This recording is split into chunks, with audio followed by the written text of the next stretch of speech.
I can't believe how much it's doing. We're having a totally conversation okay. about hairspray. Literally every time you turn to me, I'm like, oh God, that smell. Sorry. No, I'm just not sorry. used to We're it gonna yet. let You're let fine. Carrie Ann go. She's suffering a minor headache. If you go into the edit suite, that might be all right. It's got its own. Are you gonna HVAC. news from here? Are you gonna news? We're gonna do do news in there? We'll do news from here. Yeah? Go ahead. Okay. I'm sorry, kids. All right. No, I apologize. I can just literally, I can go over there. I can't. So be. one quick note for you: when we come in here, you keep your transmitter on your right pocket, and then what happens is, so you've got your transmitter here, but the receiver's over there. So even when I do this, you can start to hear it screw up. So which side do you want it on? You need it to be so that the antenna is kind of visible to the antennas over there. So your left side, but not obscured by the chair. So you may have to just, when you come in here, just take it out and just like stick it on your leg like this. So her receiver was doing something weird too. It was blinking green. Oh. No, Yeah. the screen was like flashing and it said like NW or whatever instead of the audio NWA? 22.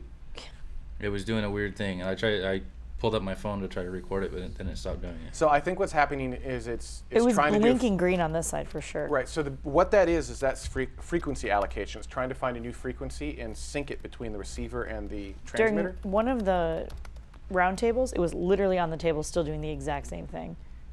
Yeah. Yeah. That could be too. Okay. But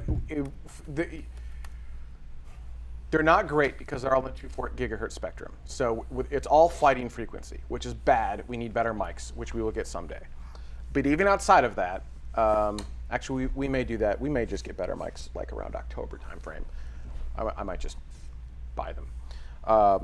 Outside of that, to give them the best chance of success, especially when we've got the wall there, have the antenna out. Don't let it cross your body. That's nasty and hard and bad. All right, let's do those news stories because, excuse me, I did think they were interesting. I didn't necessarily want to skip them, but I didn't want to. I didn't want to keep.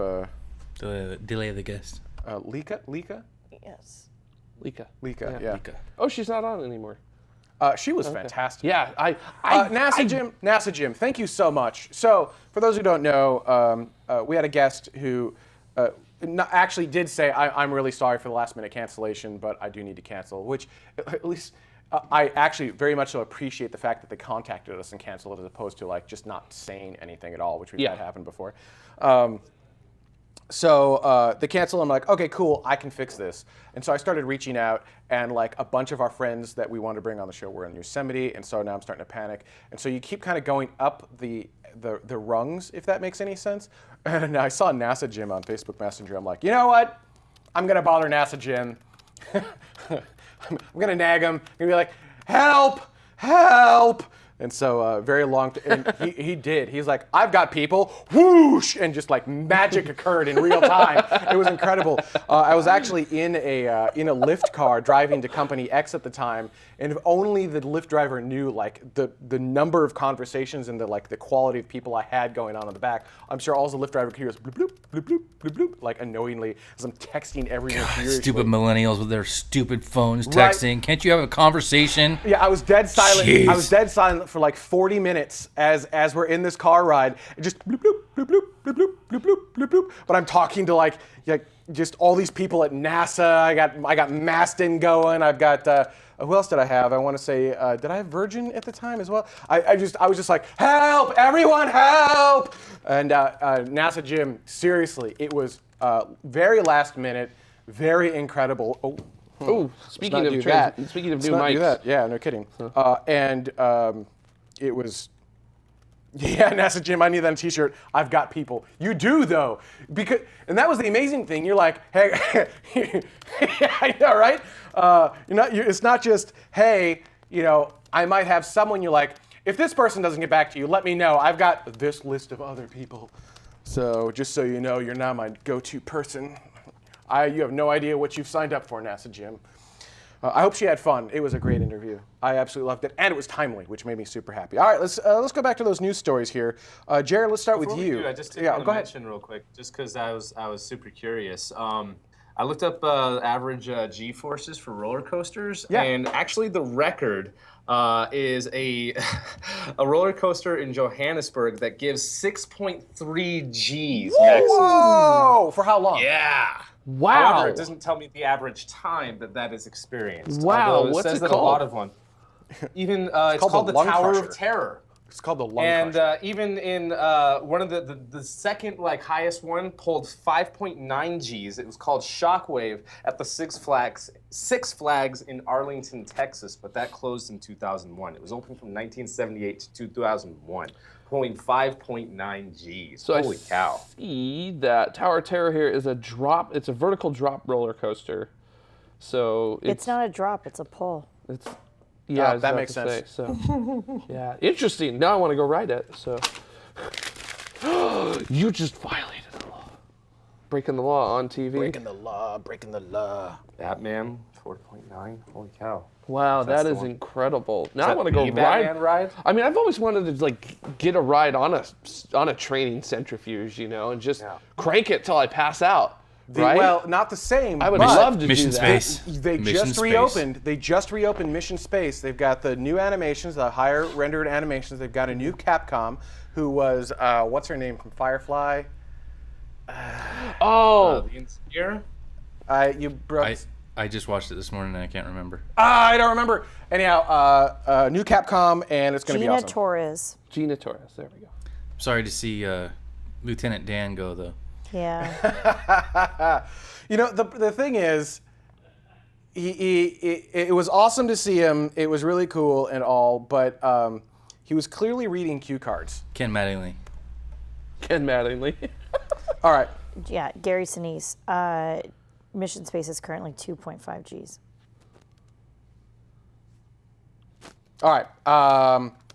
Jared, Yes. stars near the center of the Milky Way supermassive black hole hint at relativity. Yeah, this is one of those cool experiments that we're actually doing. Using. We're not doing it in a laboratory. We're using nature You said that wrong. to do that. So It's laboratory. laboratory. It Excuse is me. always laboratory. We're not doing it in a laboratory. We're doing it. Nature has provided the laboratory for us. It's pretty neat. So Nietzsche. yeah, nature. pretty How neat. neat is that? That's pretty neat. So we are using the European Southern Observatory's very large telescope, and a team from the University of Cologne in Germany and another from the Academy of Sciences Prague in the Czech Republic. They've been observing the stars that are closest to the supermassive black hole at the center of our galaxy. And what's so cool is when these stars get close to that supermassive black hole, they actually end up moving at whole percentages of the speed of light. And that allows us to test what are called relativistic effects. And these are- Wait. Whole percentages of the speed of light. So, Yes. like 1/2, exactly 1/2. Well, the star that gets closest is called S2, and when it gets closest to the supermassive black hole in its orbit, it's moving at about 1.4% the speed of light. So it's That is still a ridiculously fast speed.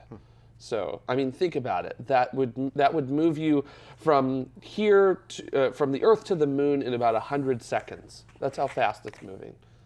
That's that's pretty awesome. ridiculous. Pretty neat. Yeah, and what's so amazing about this study is that these stars are 26,000 light years away, but we're measuring their orbital velocities so precisely that we're going to be able to test Einstein's theory of general and special theories of relativity just by doing this. So that's amazing that we can do that. To put that in perspective, that's 3,000. It's Destructor 1701 in the chat room says 3,000 kilometers per second, Yes. not per hour, per second. Yes, that's fast. That's really freaking fast. Now, what's cool is that we take the orbits of these stars, and the way that we compare them to the physics, or basically the way that we check the physics of relativity is that we run models of the stars and their orbits based on classical Newtonian physics.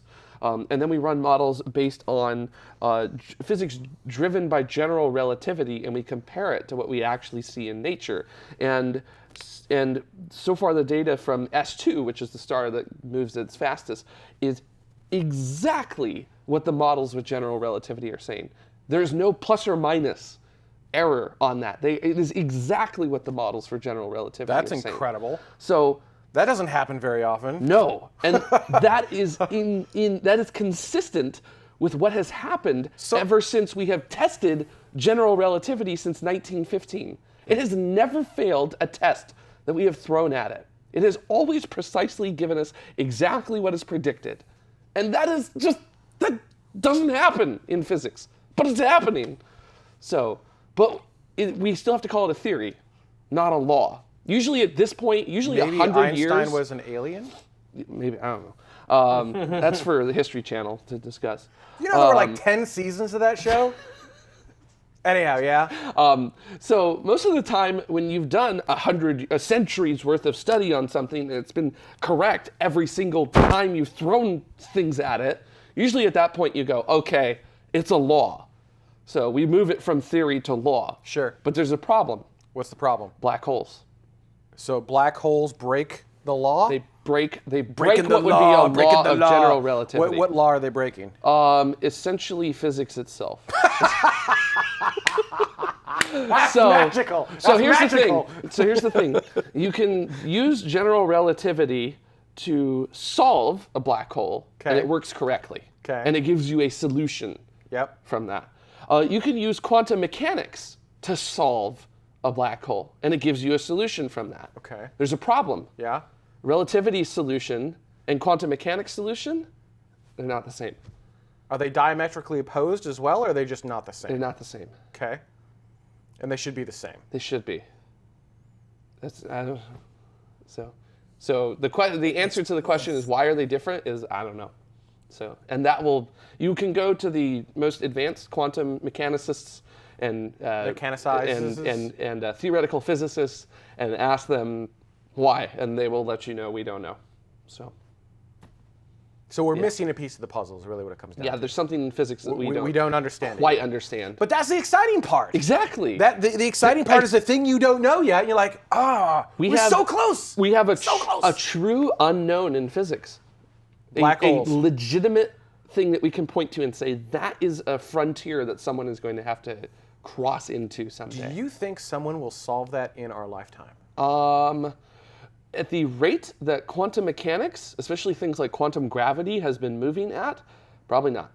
And when Because there's there's been 30 years of study in that field, and they have moved. So this is where they started. I'll do it for our guests, our viewers. This is where they've started in quantum gravity and mechanics and things like that with black holes in physics. This was in the 1980s. So forward to the 2010s, we've moved about that much. Yeah, but to be fair, we also had sweeping changes with Einstein as well, right? Yeah, that is true. It's not like he transformed physics literally within a decade. right. So it's possible that could happen again, but we need that brain. As we always say, there is another Einstein out there. It just depends on whether they actually get the education that they need in order to make that happen. Although, didn't Einstein like flunk out of math or something like that? He did, but he also got really good at it too. All right, that's fair. Yeah. Now, here's another dumb question for you. Let's just say we solve this. Okay. What does that mean for us? Like, what is that going to open up from a physics standpoint? What kind of frontier is that going to open up So that's for going us? to allow us to actually figure out what a singularity is.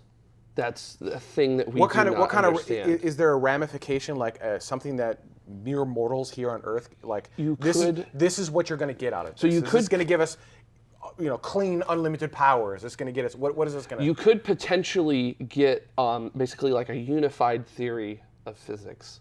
So right now we've got tons of different branches of physics, and some of them are diametrically opposed to each other. Some of them, like quantum mechanics and relativity, don't see eye to eye.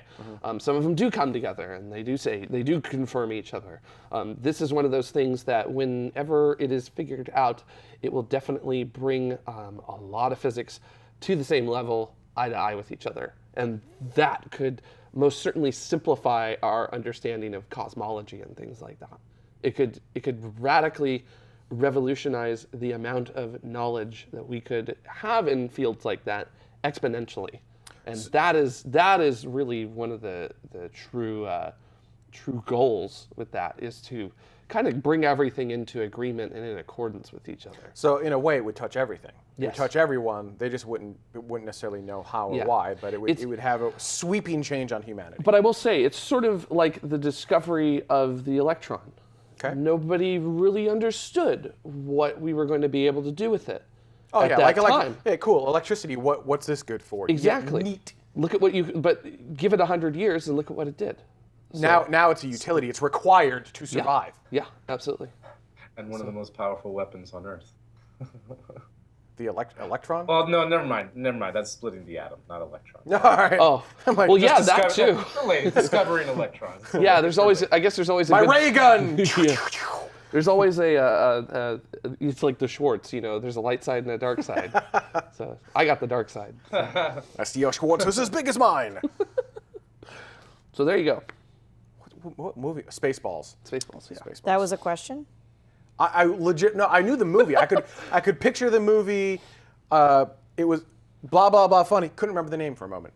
All right, that was your whole story, right? Yes, You that's got it my all? story. Yeah, you're It's just passionate and excited about that one. Because it's such an amazing thing. Like it's not every day that nature provides the laboratory for you to actually do that. Nature's laboratory. Like usually when you think about relativistic physics and things, you think about really old professors at the chalkboard working on math and staring at it for 20 years, and then and then another 20 years. Oh yeah, but this is something that's happening in real time. And I forgot to mention in the story that S2 is going to approach the supermassive black hole at its closest next year. So we've got improved technology from the last time that happened back in 2002. So we're all very excited about what we're going to learn from that. Because we learned a ton back in 2002 when S2 did that close pass. But, now we've got a S2, decade that's and a half. Sagittarius 2, right? Yeah, Sagittarius 2 is the designation for the star in that region. And then the actual black hole's designation is Sagittarius A star. So it has the little asterisk next to it, but it's pronounced star. So Sagittarius A star. I don't know why they did that. That's just a naming convention. You guys suck at That's the naming primary things. one, and I'm not gonna the deny minor that one, Ben. is Sagittarius 2, or I thought that was Sagittarius B. I'm sorry, I missed that, There's Mike. two of them, right? There's a primary one and then a smaller one, For or at the least one that has a lower gravitational influence. at the supermassive black hole. Mm-hmm. As far as we know, it appears to be one supermassive black hole. And it's got a mass somewhere on the order of about 11 million times that of the sun. So. Oh, okay. Oh, actually, I think I may be I didn't wrong know. on That's that. why I I'm was sorry. asking. For some reason, I hadn't gotten into Well, that. as you guys are looking up, I'll go to the chat room and Sure. say, Space Vogel says, it's so great to have Jared on the show and fill us in on all the amazing Astro stuff. Green Jim LL, LL, I believe, says, Jared brings science, which is always cool. And then you're also enjoyed by Prismara. Jared is my favorite higher, blah, blah, blah, blah, blah. And then someone accidentally red marked that one. There we go. I did that instead. Yeah. So, yeah. You're getting Yeah. lots of kudos, Jared. So just to answer your question, Mike, because that was a super good question, and it kind of talks about the naming conventions that we have and things.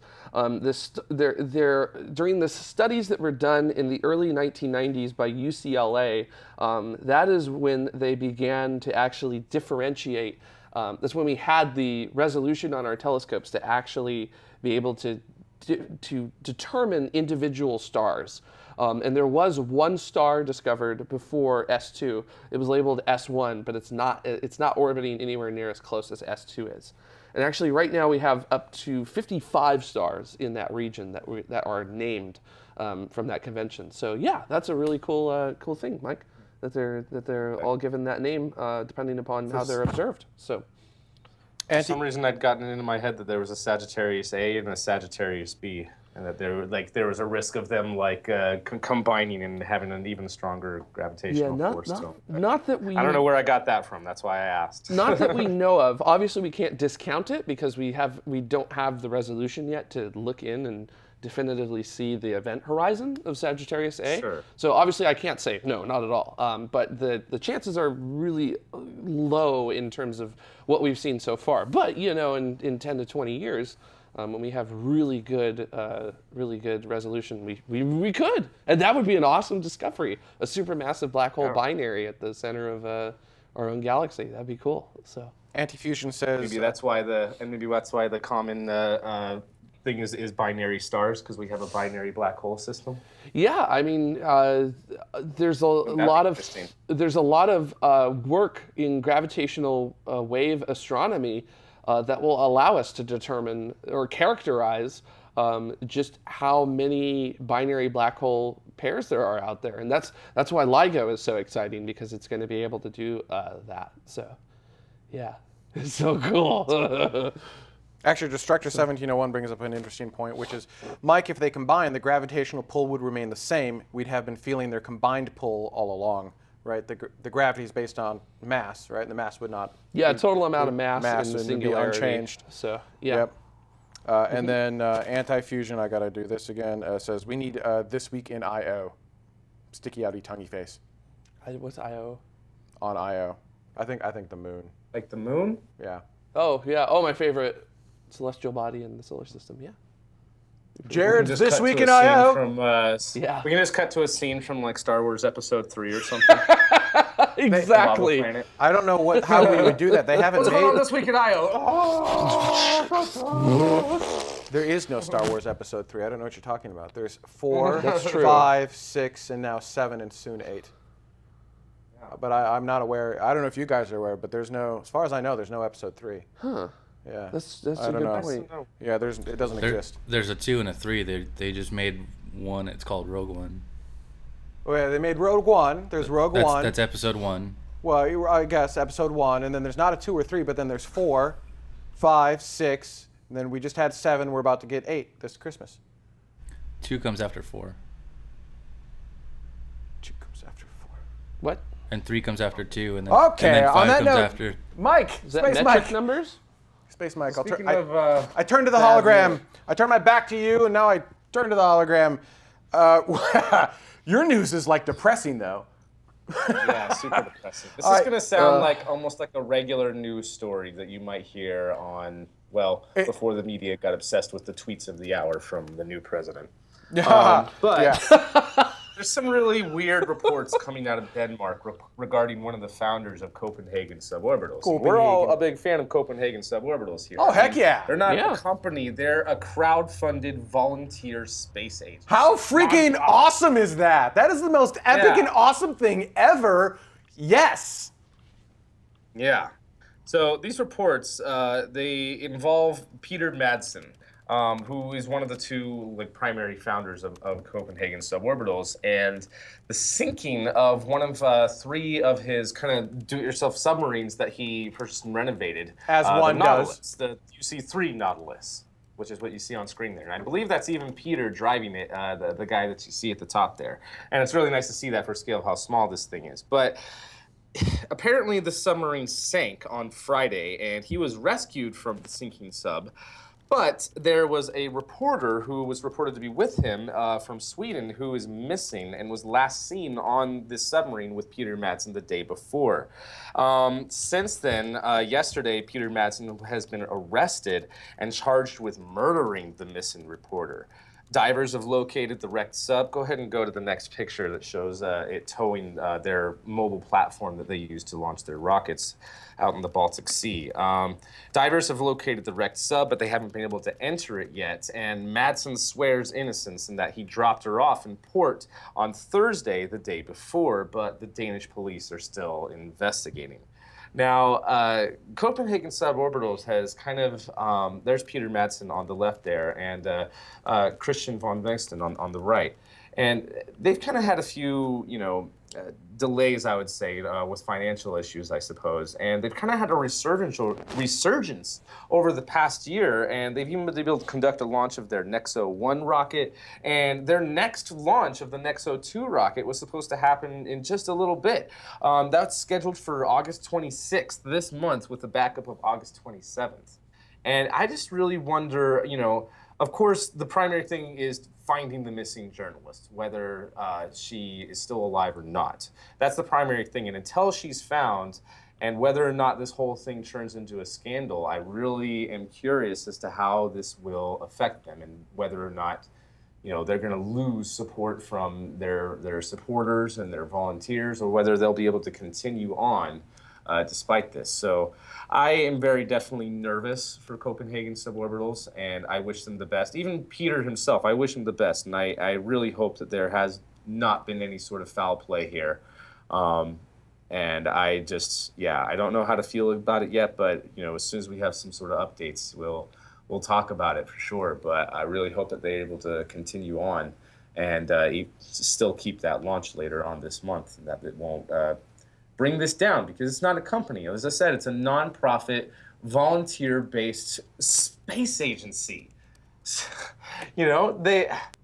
I know it's just a small thing, but it's such a cool idea, and their whole concept of having kind of like a Mercury capsule, or even a smaller type of Mercury capsule to do suborbital flights with, is awesome. I would love to have that experience. That to me would be even more thrilling than riding on, either Virgin Galactic's or Blue Origin's vehicles, because just me and oh my God, just the intense amount of terror and fear and adrenaline all at the same time would just be an amazing experience. I love them. So again, I don't know how to feel about this yet, but I'm very concerned and very hopeful that they don't lose support. So I guess I want to know from you guys, like, how do you feel about this? Like, does this would this make you guys want to kind of back away from Copen suborbitals? Or if this turns into a major thing, is that just on the individual, Peter Madsen, and do you think that Copenhagen would be fine to be able to move on with all their different rocketry and suborbital plans? And adding I'm to really this, curious to know what you guys think. Adding to this is Green Jim Mool says in the chat room, Peter hasn't been involved in the COP sub for quite some time, which I believe is true as well. So while he was one of the founders, I don't think Peter has actually been around for a while. It's been years at this point, hasn't it? Can anyone clarify? It's been a long time, but the name is still attached. Even so, it feels like there's not enough data to come to any real conclusions here. Yeah, this is such. It's a lot of speculation, but that's not okay. It's a really fresh story. Yeah. There's not been a lot of this just details. This happened yesterday. Yeah, Space Vogel says left in 2014, right? So, Copenhagen's ability to go on past Peter was proven after 2014. So then I guess it's really, will the media tie the two together, in 2017? Well, they tied it with the submarine side, and they've kind of passively glanced at like the rocket side, but everything I've seen really more talks about the submarine than the rocket side of everything. Because I mean, these are our favorite group of crazy people, like the right kind of crazy, that just are like, let's go build a submarine. Like, who does that? Well, they do. Let's use that submarine and a mobile launch platform, and let's build a rocket. Let's do that. So, yeah. I don't even remember from the Nexo 1 launch whether or not they used one of the subs to pull that mobile launch platform out there, or if they had a different tugboat. I only saw the launch itself. Well, they have their Vostok, which is their communications boat, which is a former tugboat, if I remember correctly, and they use that for for radio transmission and taping and live streaming the launch and stuff. I don't think they use that to put more like a support vessel. Yeah, I don't think they use that to put it in place. And the photo that you showed the submarine like docked up to their little mobile launch platform. And that's an old photo too, from like their Heat 1X stuff that they were doing back in what was that, like 2008, 2009? Yeah, they've been doing this stuff for a long while. Yeah, and it's really awesome and really inspiring project. But I thought that there was 3 of these submarines that were all about the same size that they were using, and I guess my question is whether or not they're still using those, or if they've already kind of separated from Peter and if he's not really involved. And if so, then great. But I just hope that there isn't more of this kind of bad press association between the two. And that's what I guess I'm more afraid of, is the bad press and people, blacklisting them. If anyone can get past it, it's COP sub, right? I mean, I feel like this is not going to slow them down. In my personal opinion, they're just going to be like, neat. We're doing this because we want to, not because any of the weird other stuff. So they'll just figure it out. It doesn't sound like any of that's related. If Peter isn't in charge anymore, and exactly, maybe they're not even using his vessel. Yeah. So they find another boat to pull the thing into place. That's completely irrelevant. Yep. I agree. mean, beyond everybody on the team that has been around since Peter was there, knowing who he is, what other connection do they have? Yep. Also, there's a continuing chat in the live chat room trying to say that there is an episode 2 or 3, which there is not. By the way, there's Rogue don't know One, what which is that like is. episode 0. Then you've got episode 4, 5, 6, and you recently had 7 and upcoming 8. So there are a total of 6 episodes. Well, 5 right now and about to be 6. So that's all I'm aware of, at least. There's no other episodes. I'm not sure what's going No on. other episodes that I'm aware of. Those are the only Star Wars episodes. Some that alternate exist. timeline we're not a part of. Well, there's like this machete. Is that how you pronounce it? I Machete? think you guys are experiencing some sort of like Mandela effect or something, or memory disassociation. Sorry.